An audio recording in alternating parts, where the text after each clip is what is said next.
Looks like we are live. This is our Friday live stream, Carbon live stream. We do these every single Friday. Either myself, Lane, or Holly hop on here to answer your guys' questions about Carbon Diet Coach, nutrition, anything you guys are wondering about. So this is your time to ask all the questions you can.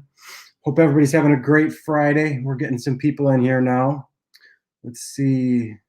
Also, please excuse my voice. I kind of have a little bit of a cold still. It's been lingering for a few weeks, which is really weird, but hopefully to kick it soon. So if I sound a little bit nasally, that would be why. What's up? What's up? So if you guys have questions, best place, if you're on Instagram, put them in the question box thing, then I can pull them up so everybody can see them. The ones that are in the comments move kind of fast, so I kind of can easily miss those. So if you want to put them in there, that would be great. Canceled your membership for a month, but glad that you started back up. We are glad to have you back, James. All right, happy Friday. Hey, Jen's in here. Jen is amazing customer support. She probably answers a lot of your guys' questions as well. First off, Carbon is literally king. Thank you, Jojo. Appreciate it. Let's see here. How's everybody doing? Any questions so far? Let's see. There's no option for entering questions on Instagram. Interesting. I have a little question thing that I can pull up, and it's worked in the past, so I'm not sure.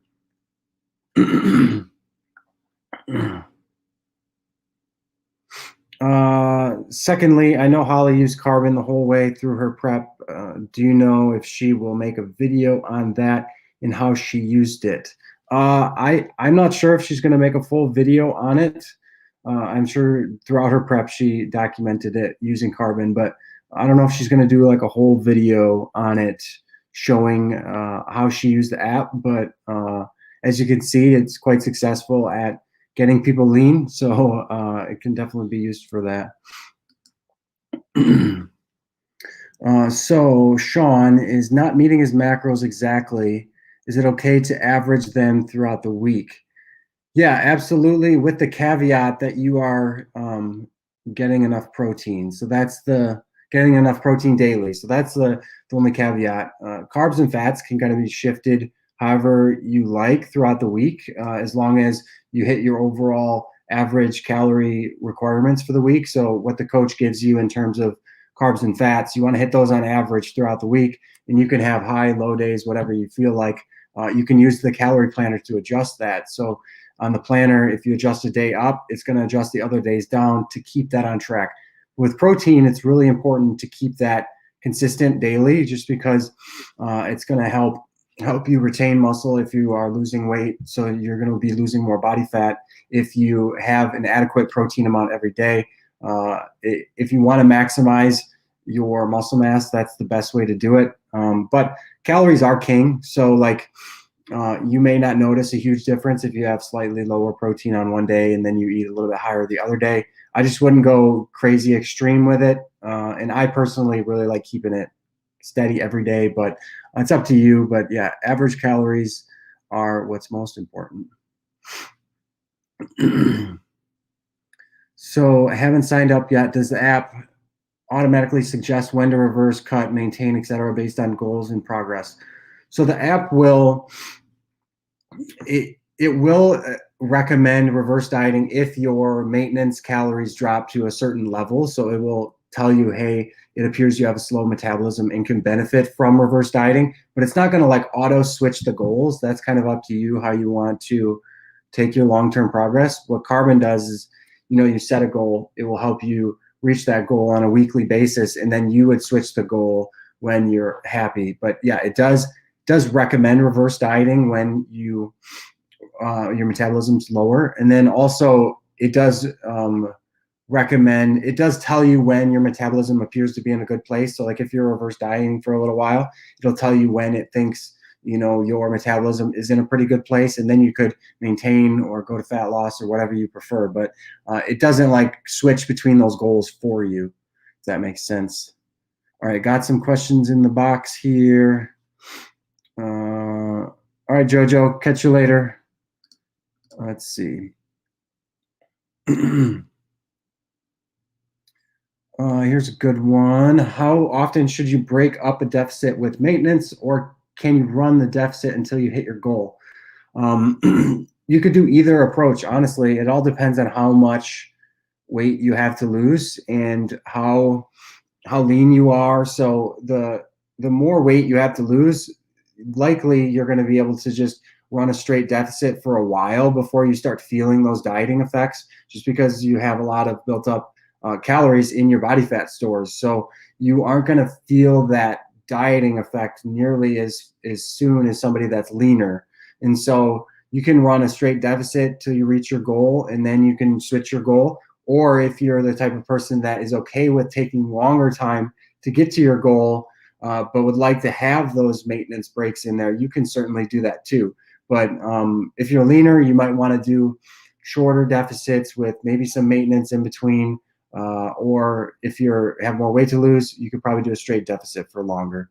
So like with most things, it depends. The answer is always, they're never black and white. Will the app have options for meal timing suggestions in the future? How would you recommend splitting up macros per meal? Probably not, just because meal timing really has, like, in terms of our population, that use carbon, they're not necessarily like elite athletes where meal timing is a little more important. But meal timing in terms of, weight loss, body fat loss is not going to make any difference. So that is why we don't include it, because it's kind of just fluff stuff that just makes people think and stress about more things. Like, we wanted to strip it down to exactly what is needed to make progress and nothing more, so don't throw in all these things that, really aren't going to have an effect on the outcome that you want. And so we're trying to make it as simple as possible, the process. So that's why we don't have meal timing suggestions. And like I said, if you're an athlete or something, you might have some meal timing requirements, or there might be some recommendations around that. But in those cases, it's very specific as well to, what's your activity, what's your sport, what you're doing. So we don't have any plans for adding mealtime suggestions. And for your second question, how would you recommend splitting up macros per meal? The only thing that I would recommend you do on a daily basis is splitting up your protein evenly between all of your meals. So for women, I typically tend to recommend anywhere from like 3 to 4 meals a day. And then for men, usually 4 to 5. That tends to work well in terms of splitting up protein throughout the day. And then I would just take your total protein target and divide it evenly by all those meals. And then carbs and fats, you really fill those in as you want. And it's probably a good idea to put maybe some around your workout, but that's very situational as well. But in terms of like weight loss, I would make sure your meal protein is pretty steady. And then outside of that, you can kind of split it up however you want. Carbon doesn't give food recommendations because it's more of a flexible dieting app where, we give you macro targets and then adjust those macro targets so that you're progressing the way that you want towards your goals. The reason why we do that is, giving food recommendations is kind of a very short-term mindset. We're trying to teach flexible dieting and how it's more of a budget. It's something that you can work with and you can fit in the things that you want into your diet, and not necessarily say you have to eat these foods. We want to keep it open so that, it works for everyone, and they can fit it into their lifestyle and their specific dietary choices. So that's why we don't recommend specific foods in the app. It takes more investment on your end, which I think is, an essential step in reaching your goals. You have to be invested enough to figure out what foods fit your diet, and if we just handed it to people on a silver platter, it would I think it'd be a detriment long term. Meal plans and stuff are a good like starting place to get somebody an idea of what they should eat. But then, after like a week or two, they're typically like, I can't eat this food. I need to swap out and all this stuff. It gets very confusing. And, you know, it's better to teach people how to, what's the saying? Like, teach people how to fish instead of, you know, providing them with fish. So we're teaching you the skills, how to do it yourself, so that you can be set for a lifetime. All right.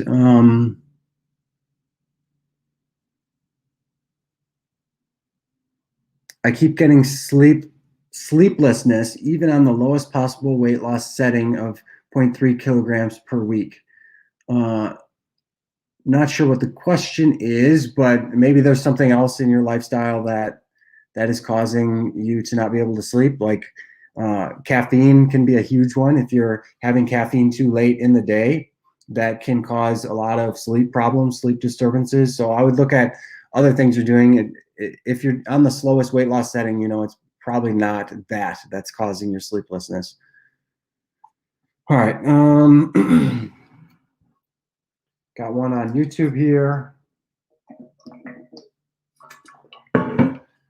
I lost 150 pounds, but gained 15. I do 8+ hours of moderate activity per week. I've been eating a bit much, but will be starting carb on August 31st at 2,800 maintenance calories. How to get back on track? Well, just do it. You know, it's something where you just got to rip the Band-Aid off and do it. That's really the only thing I can say. You know, start tracking your food, start being accountable to what you're putting in your mouth, and you will be on track. You know, you can also try to like figure out what causes you to not be on track, and then try to address those root issues. But that's very unique to you.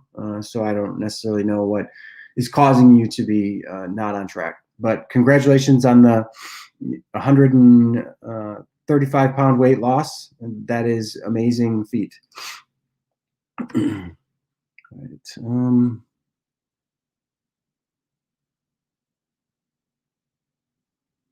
So struggling with my low carb that Carbon has given me, keep going over. Should I adjust the ratio or rather stick it out? So I'm wondering if you chose, so Carbon didn't give you the low carb. You know, by default, we recommend the balanced. So you chose the low carb setting, but I'm wondering if you chose the low carb setting because you thought it might be better for fat loss or something. And that is not true. So any of the diet preferences that we have should give you basically the exact same progress, no matter what, which one you choose, you know, so because they all are causing you to be in a calorie deficit at the same amount, and they all have basically the same amount of protein outside of keto, which on keto you don't necessarily need as much protein. But with that said, it sounds like maybe you thought low carb might be, you didn't choose low carb, then your diet preference is balanced, and maybe your calories are just lower because you are trying to lose weight fast or something. So it's just low calories. So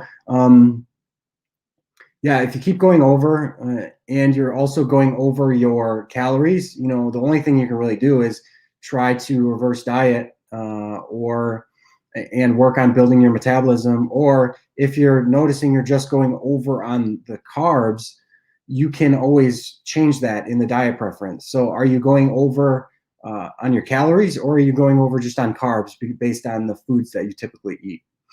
I guess I have that question before I can fully answer that. All right.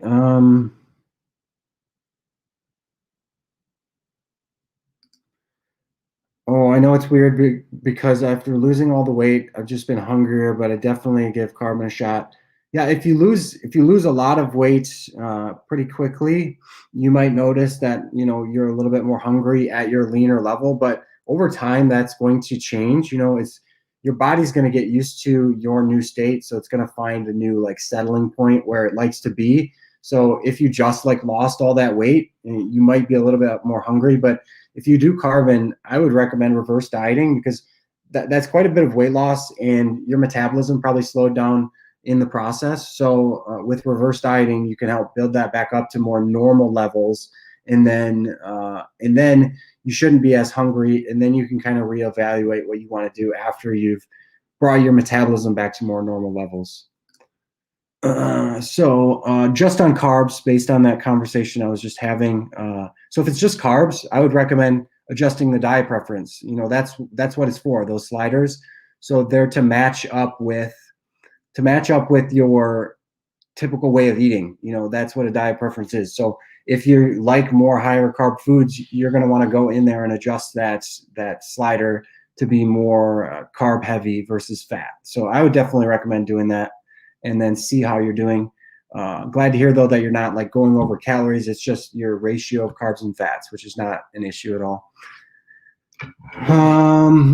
Patrick hasn't seen an appearance from the giant gallon hydro flask yet. You must not have been here right at the beginning, because I joined and I did my traditional water drink.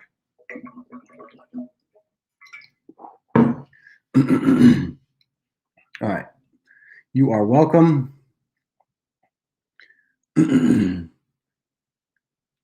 So is fish oil supplementation to get logged as a fat source, taking a couple of teaspoons a day? Yes, fish oil is fat, so it will need to be counted as fat. So you're taking a couple teaspoons a day. You can choose to not track it as long as you take the same exact amount every single day. So there are people on both sides that choose to track it because it's fat and they ate it. Other people choose not to track it because they consistently take it every single day.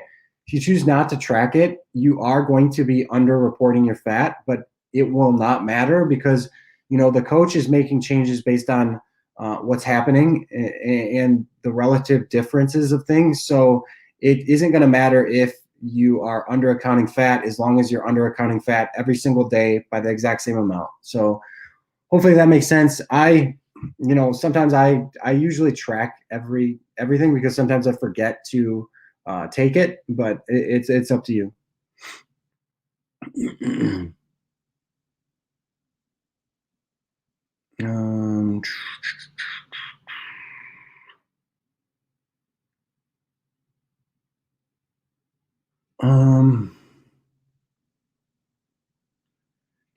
So Patrick, can you speak to the benefit of nutrient-dense foods leading to success in your calorie intake versus calorie-dense foods and flexible dieting, since there are no healthy and unhealthy foods? Like with most things in life, balance is key. If you are in one extreme either way, I think it's going to be detrimental. So if you try to eat 100% clean all the time and are like super strict on that, that can cause issues. That can cause, a lot of, if you're eating an insane amount of fiber, it can bind vitamins and minerals in your gut, and you can end up actually getting some deficiencies. You also are just going to feel very terrible if you're having an insane amount of fiber every single day. And then also the mental aspect of just only eating clean. It's called orthorexia, where you have an obsession with eating like only healthy foods. So being in the extreme that way is bad. And then there's also the extreme of just eating like a slob and eating a ton of really high calorie dense foods, junk foods typically. So there's always that balance, and that balance is usually what produces the best outcome. So because it's going to help balance your adherence as well, and that's one factor that a lot of people don't take into account, is what can I stick to, and including some of these calorie dense foods, for fun or socially. I think that's going to help somebody mentally and be able to stick to a diet a lot more easily. So my recommendation for people is to follow like the 80-20 rule, where 80% of your calories should come from like high quality nutrient dense foods. So think of your normal healthy foods. And then the other 20% of your daily calories can come from these other foods. So discretionary calories, where you can you can have pizza or Skittles or anything you want, ice cream. If you're keeping that to that 20% of your daily calories, you're going to be completely fine. You're going to make sure you're getting all your nutrient needs because you got the 80% of the healthy foods. And then you're also going to be helping yourself mentally because you're not going to feel like you're depriving yourself of any specific foods. And depending on your stage of like goals and how strict they are, you might want to tighten that up a little bit. So you could do like 90-10. But I think trying to be 100% with healthy foods can be an unhealthy obsession. So hopefully that answers that. Let's see here. Emily on YouTube, if one is maintaining really well at a certain number, would you recommend trying to bump that up with a reverse or sticking with what's currently the maintenance number and trying to recomp?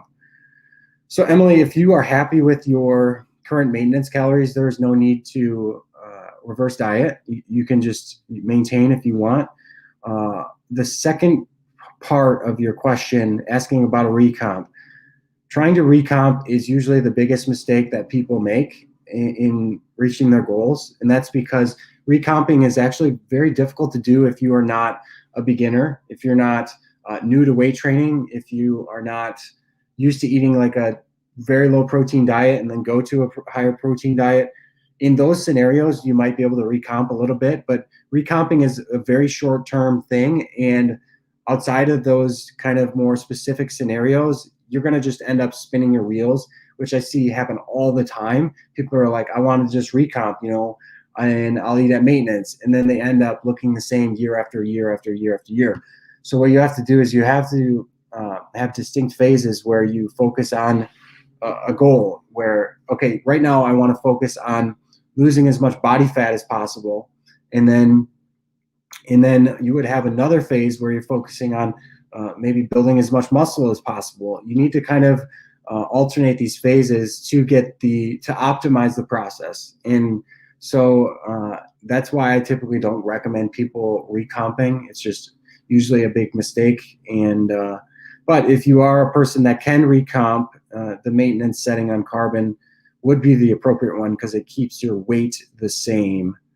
So hopefully that helps, Emily.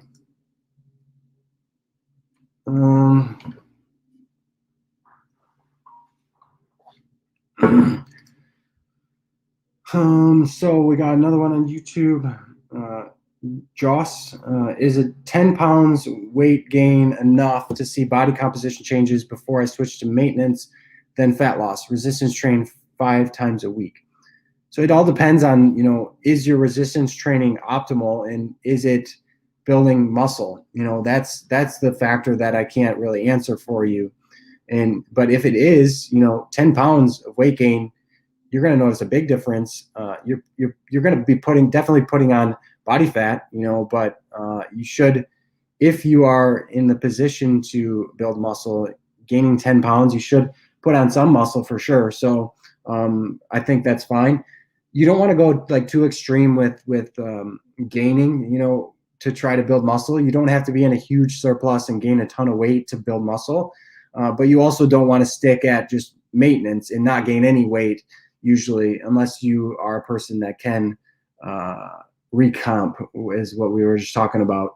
But usually it's good to gain weight pretty slowly and be in a slight surplus, which the weight gain setting in carbon does, so yeah, it's really hard to say for sure, but 10 pounds should be fine.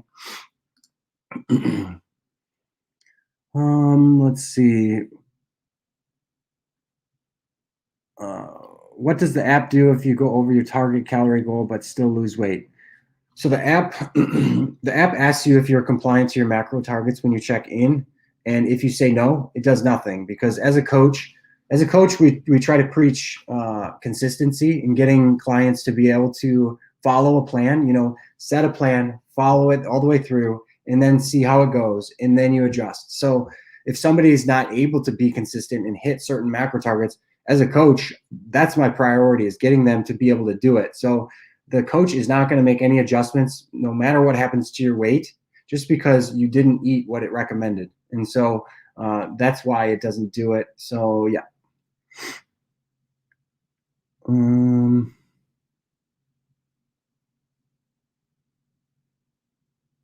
My maintenance was 3,300 but my weight didn't change at 2,900. Can the range for maintenance be quite large? Yeah, and also like, when it sounds like you switched to a fat loss or something. So when you go to fat loss and drop your calories, your body can slow its metabolism down. So there are many things that could happen. Your weight maintenance range is big.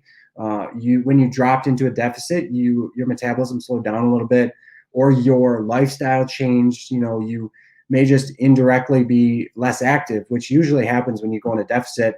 Like subconsciously, people don't move as much. You're not going to have as high of a NEAT value, which is your non-exercise activity thermogenesis, and so your body kind of tries to fight you for losing weight. And it's going to do these things to try to get you to not lose weight, because losing weight is not homeostasis, and your body likes to be at homeostasis.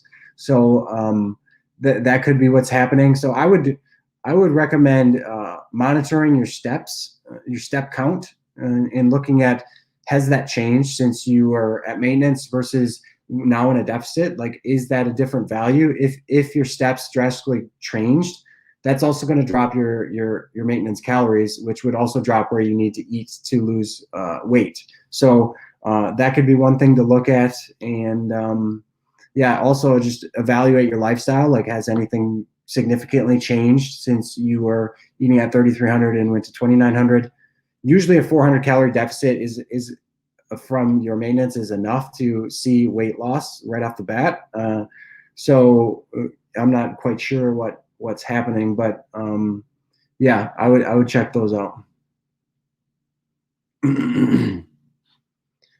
Okay. Let me see here. Advice for someone who needs to get their blood pressure down ASAP. Which foods and exercises to start? Thanks for the question, Scotty. So, there's some things you can do on a short-term basis with your food intake. Like your sodium intake is what's going to have the biggest impact on your blood pressure in the short term. So I would monitor your sodium intake and how much you are taking in, and then try to eat lower sodium if it is high. But really, from a long-term perspective, the only thing you're going to really be able to do to help improve that number is to improve your body composition. So lose body fat, lose weight, and that's going to help your blood pressure. There are some people that genetically have high blood pressure, and so they might need medication as well. So I would discuss that with your doctor. But easy things to look for in your diet, though, are the sodium that you're consuming, and then just try to lose weight. And also be active. Being active helps as well. And so being active, losing weight, losing body fat, and then sodium. That's what I would recommend.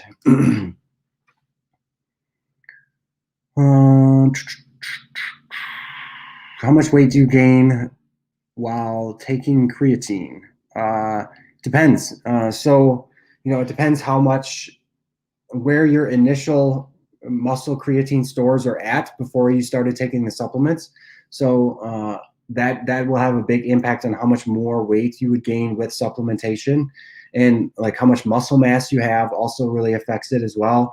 So I can't really say you gain 2 pounds while taking creatine, because everybody's going to be different. What we do know is, most people do gain some weight, but it is water inside of your muscle. So the creatine pulls water inside of your muscle cells, and that's why you gain weight. So it's not like creatine makes you bloated or look watery, or it doesn't do any of that. People hear creatine makes you retain water and they freak out, but it's water inside of your muscle, which actually can make you look leaner, because if your muscles have more water inside of them, they look more full. They tend to look leaner. So yeah.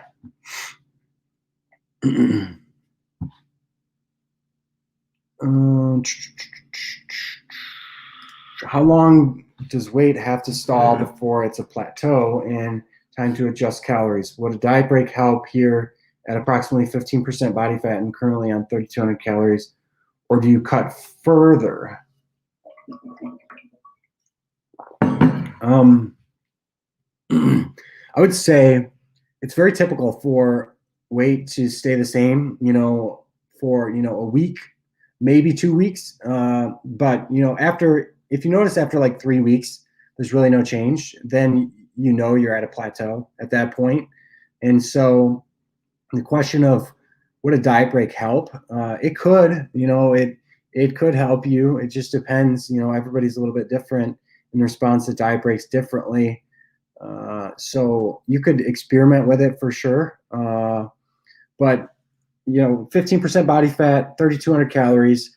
You have plenty of room to cut calories. So that's going to be my initial kind of gut reaction is you need to cut calories further because 3,200 is quite high. But I don't know your body weight either and how much muscle mass you have and your activity or anything. But just reading this, I'm assuming you probably need to drop calories a little bit. And then he has a follow-up. If you stay at your goal weight long enough, can you change your set point to settling point? Yes, absolutely. In my experience, that has rung true. Now, there's not a ton of science on that, but based on my experience, I've found, over time, it gets easier and easier for me to maintain a leaner physique.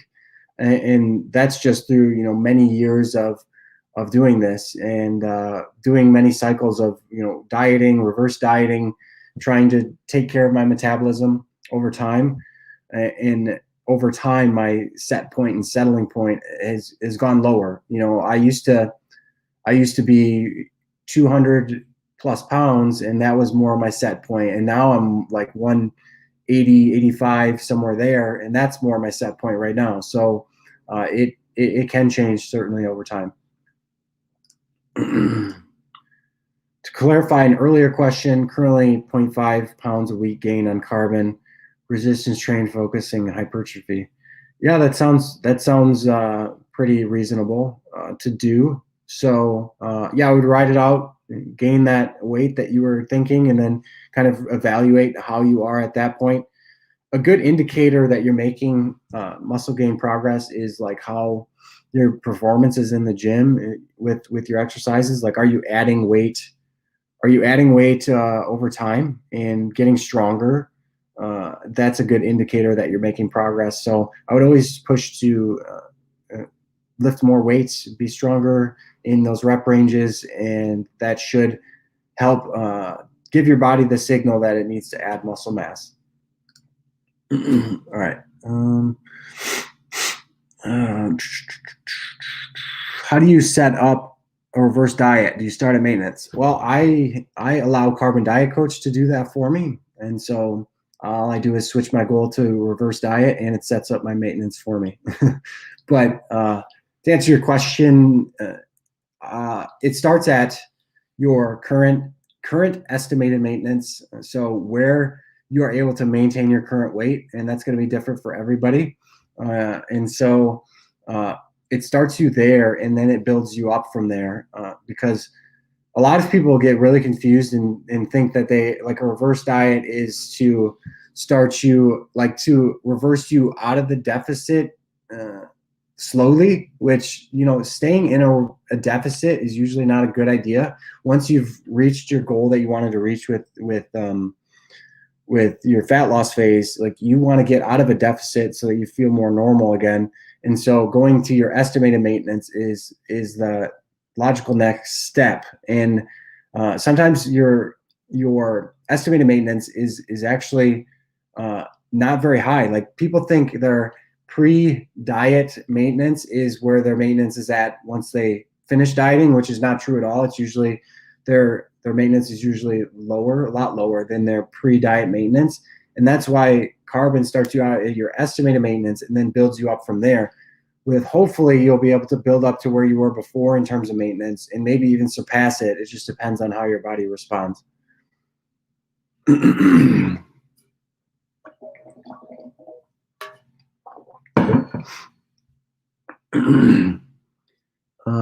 Will the app confirm if I'm compliant with macros? It will, because it shows you green. Like if all your macros on your check-in confirm screen is green, or if they're all green, that means you're compliant. So it's not going to automatically determine if you're compliant or not, but if you see all of those being green, that means you're compliant. You're welcome, Scotty. All right.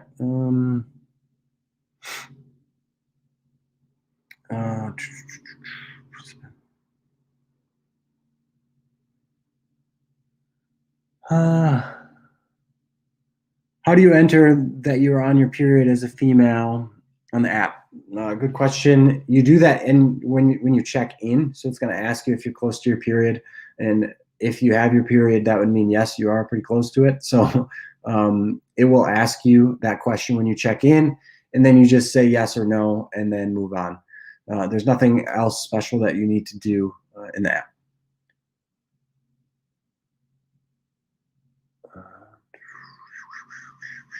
Okay, let's see.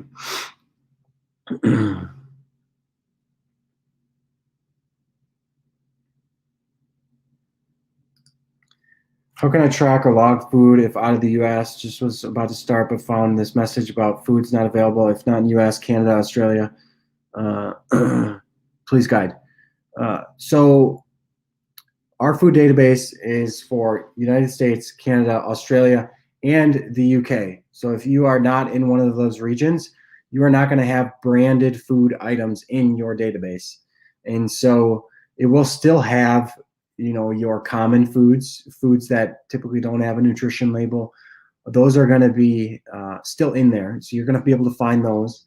And so if you aren't in one of those regions, you just have to keep in mind that you will be making more custom foods if you want to eat branded foods. But once you build those up in your own app, you're going to be able to pull from those. So it might take a little bit of initial time investment if you are outside of one of those regions, but you can certainly do it. We have people all over the world that use it that way. If that is a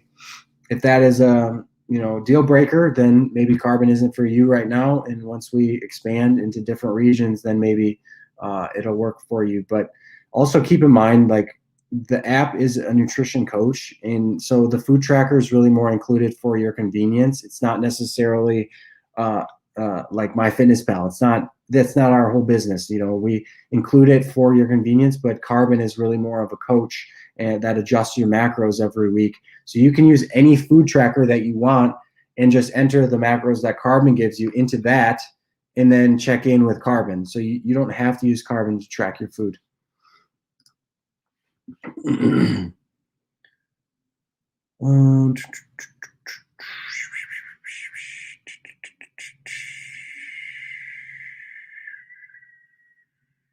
Why does it say I have calories left even if I hit all my macro targets? That is due to rounding in food labels. So it sounds like the app is set on label calories for you.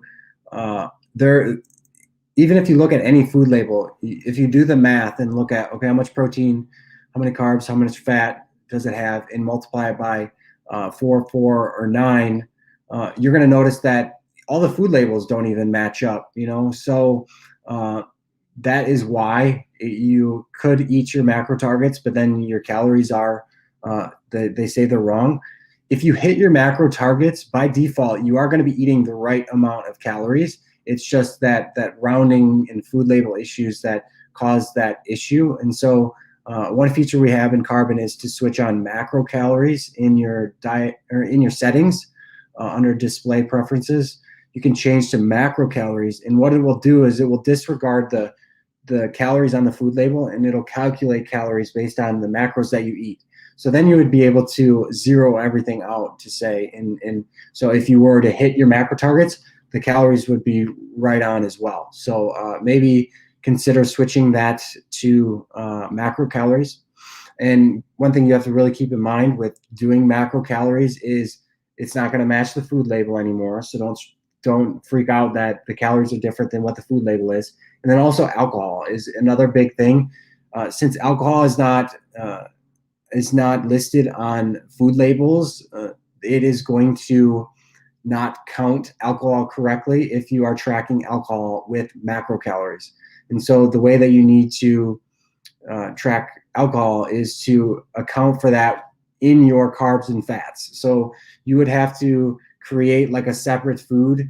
Let's say you have like a beer that's 100 calories. You have to create a separate food that, or you could quick add even 25 grams of carbs, because that would add up to be 100 calories. You basically have to take whatever calories are in the drink that you're consuming and account for that in your carbs and fats budget. And so, yeah, keep that in mind. Alcohol is not going to be, if you search for alcohol products, they're not going to be accurate in the database when you enable macro calories.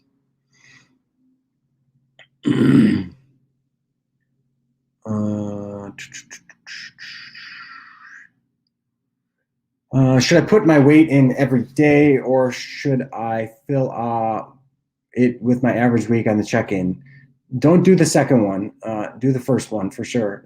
If you want the app to take your average weight, you need to put it in every single day, and then the coach will average it. So entering your average weight at your check-in over time, that's going to be taking averages of averages, and it's really going to kind of screw things up. So I wouldn't enter your average weight on the check-in. When you check in, it always asks you what your current weight is, which means what's your weight today, not your average weight. So weigh every day. If you want to weigh every day and have the app take averages, you would enter that every single day, or you can enter it once at the end of the week. Doesn't matter. But the more weights you enter, the more values it's going to average.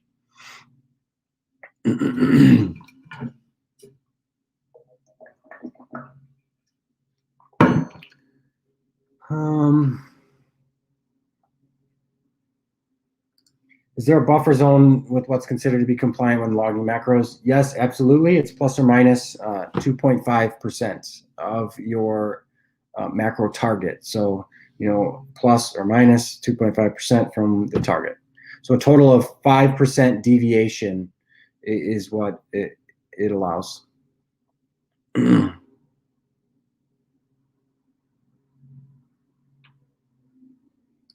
All right.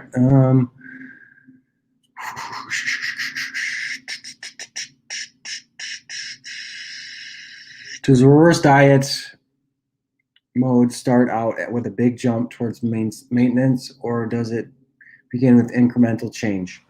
Reverse dieting starts you out at your estimated maintenance, your current maintenance value.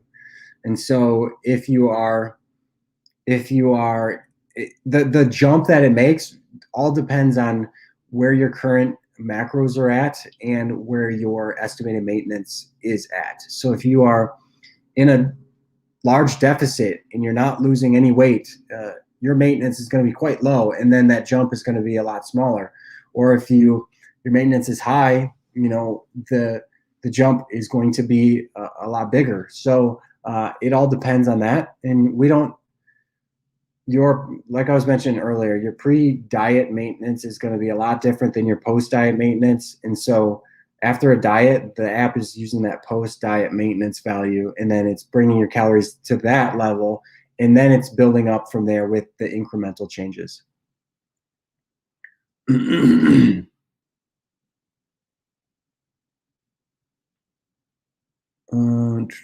I successfully completed a cut and reverse diet.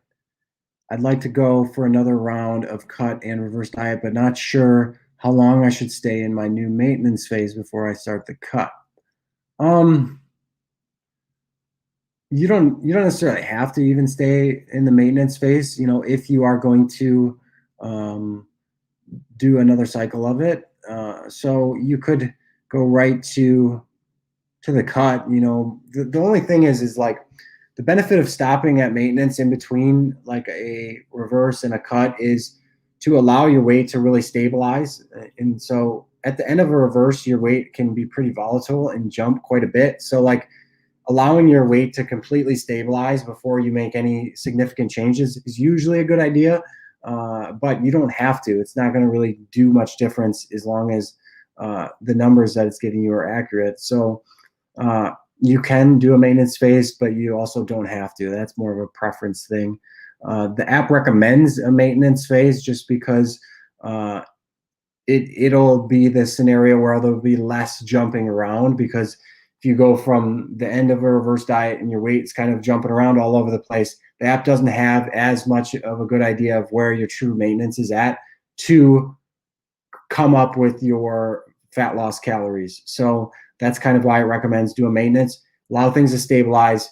Another benefit of going to maintenance before switching phases is like the mental break, going from the mental break and then also like kind of an intermediate phase, because going from reverse diet calories where you're pushing them really high to a fat loss macros is going to be quite of a big cut.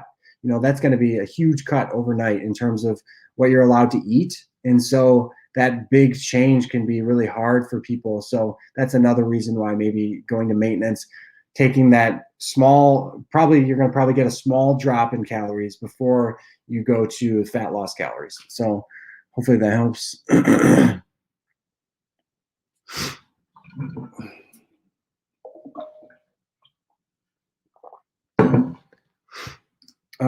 Do I have to say compliant even though I wasn't, so it can take into consideration my weight entries? I think that's what I got from an answer from support. I don't think support would tell you that. So compliance is 100% only to do with what you eat. Do you eat the macro targets that we say? Has absolutely nothing to do with your weight and what's happening to your weight. That's for the coach to determine and what's happening.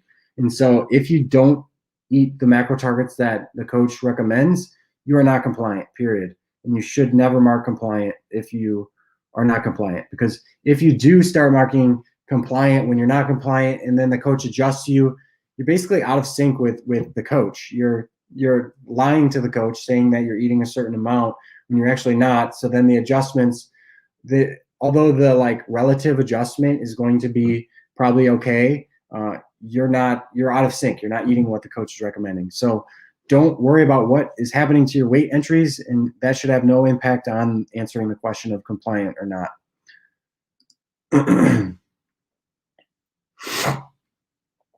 Does a bigger deficit mean faster fat loss? Usually, if you're losing more weight, you're likely going to be losing more body fat.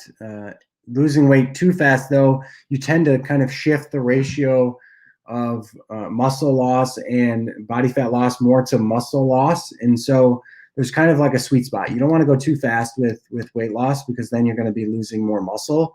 But you also going too slow just takes a longer time. So bigger deficit isn't always better, but sometimes a bigger deficit can help you lose a little bit more body fat. What amount of time should you reverse? All depends on you. There's no specific recommendation there.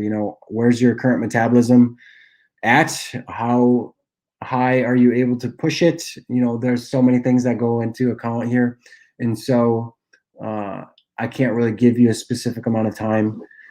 I would say, generally speaking, if you're doing a reverse diet after a dieting phase, you can expect to reverse diet for about as long as you dieted.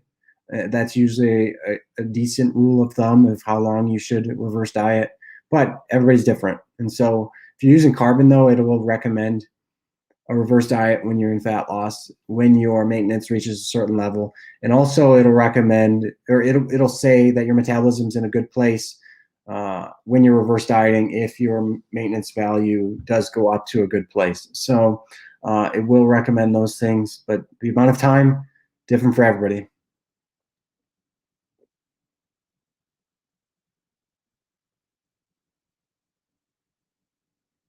So if you're calories and you don't hit your macro targets, you're technically not compliant. Hitting your macro targets are what's most important, and mostly protein. Carbs and fats can really be shifted and not really matter.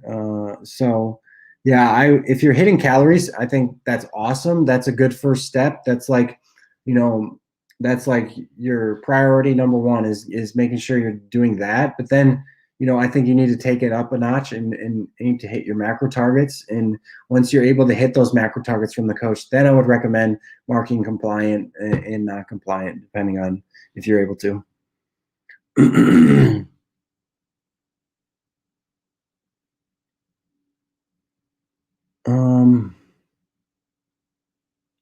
Can I lose weight safely if I can't meet my daily protein goals? It's safely, yeah, you can lose weight safely without hitting your protein goals, but will you lose body as much body fat as you want? Maybe not, depending on if you don't eat enough protein, you're going to also be shifting that weight loss more to muscle loss instead of fat loss. And most people are looking for fat loss, and so you want to kind of maximize fat loss by eating a higher protein diet and making sure you're resistance training, not trying to lose weight too quickly. Those are things that are going to help shift that weight loss to fat loss. And so you can safely lose weight. You can under your protein targets, but it's not necessarily recommended.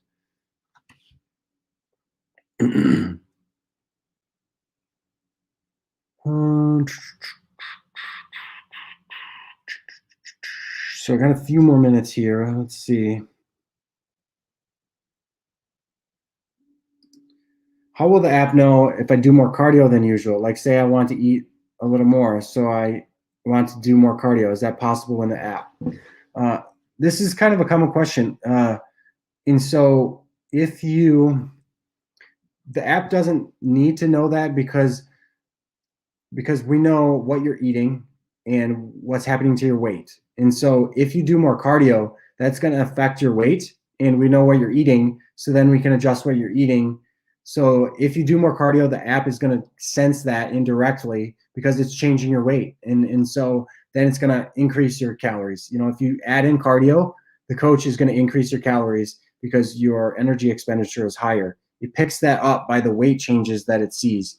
So you don't have to necessarily tell it that. It's very smart in knowing, hey, something in this person's life has changed because they lost weight eating these calories. We need to increase them. And so that's what it'll do. Does carbon factor in my specific macro entries, or just binary on whether compliant or not? It's a binary decision, yes or no. Were you compliant to your macro targets or not? And so that I thought that would be a pretty simple question for people, but so many people get caught up on compliant, non-compliant, even though it's pretty straightforward. Did you hit your macro targets or not? Yes or no. And so the reason why it doesn't factor in the macros in your diary is because so many people forget to track a food, but they know that they ate their macro targets because maybe they eat the same thing every day.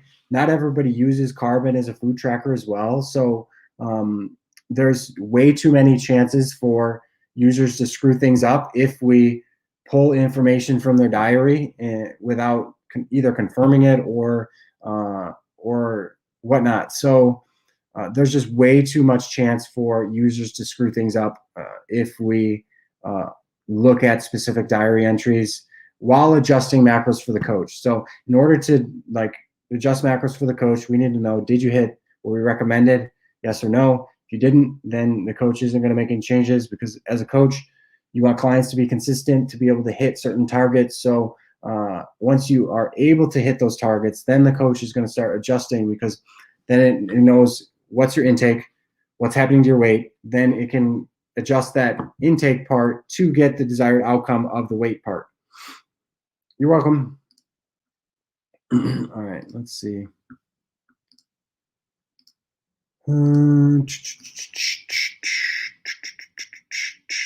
Is it okay to not track veggies? I would track them for sure. They have calories. You eat them. You typically don't necessarily eat the same amounts every single day. So I would definitely track veggies.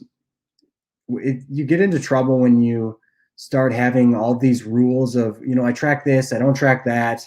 I think it's easier to kind of make the decision of, I'm going to track everything that has calories, and then you're set. Because if you start saying, I'm not going to track veggies, you can end up eating a lot more calories than you think.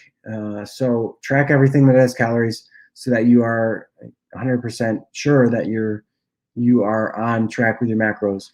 Now the caveat to that is, I mentioned earlier in the stream about fish oil supplementation. So supplements, if you take a supplement every single day, same amount every single day, you don't necessarily have to track that just because it's consistent every single day. But that choice is up to you whether you want to do that. But the foods that you eat, definitely track everything that you're eating.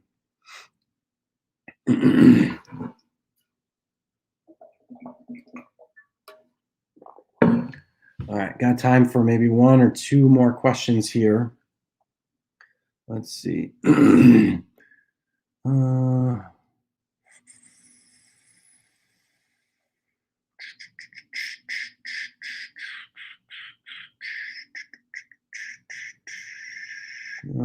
for some good ones here.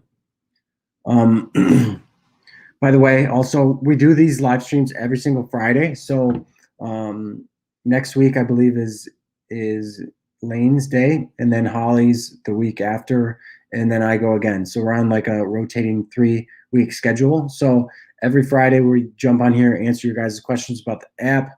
Hopefully these are helpful for you guys. Do you guys enjoy these? Leave in the comments or give hearts or do whatever. Do you guys enjoy these live streams? Do you find these helpful? Because if you do, we want to definitely continue doing them. But if there's another way to help you guys and you would find more beneficial, like, we would be open to doing that too. But it seems like these live streams have been pretty helpful for you guys. So yeah, let us know if there's any different way you would like to get help. Around a 500 calorie deficit, should I expect to lose 1% fat weekly? I would say it's very hard. That's very hard to answer. And losing a percent body fat is also it really depends on a lot of other factors. So losing body fat is dependent on your protein intake, your weight training, all these other factors. Losing a certain amount of weight can losing a certain amount of weight is more predictable. So like 500 calorie deficit every single day evens out to like 3,500 calories for a 7-day period. And that is roughly around 1 pound of weight lost. So the numbers are not super accurate, but it's in that ballpark. So you can expect to lose about a pound of weight a week on average if you're eating in a 500 calorie deficit. Will carbon work for menopausal women? Yeah, absolutely. So, these principles do not change whether you're postmenopausal or not. They're going to be exactly the same. So it will definitely work. With that said, the calories that you need to eat to lose weight might be differently than they were, 5 years ago or whatnot. But the principle still remains the same. You need to create a calorie deficit, and carbon will help you do that and adjust that depending on how much progress you're making. So the app will definitely work. All right, we got one more question here. I skipped your question. Sorry, didn't see it.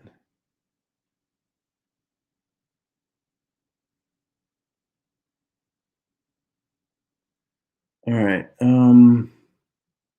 That is going to wrap it up here. Appreciate everybody tuning in. You guys are the best. If you guys are not subscribed to Carbon, be sure to check it out, subscribe, see what we're all about. If you want to check out the features before you join the app, you can go to joincarbon.com/help and look at the videos and stuff we have there. Kind of explains the features and stuff that we have. But it is $9.99 a month. You can get it cheaper if you purchase 6 months or a year.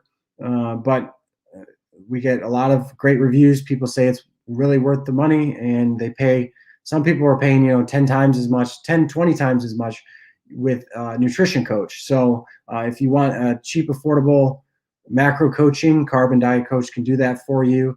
Thank you all for tuning in, and we'll catch you guys next Friday.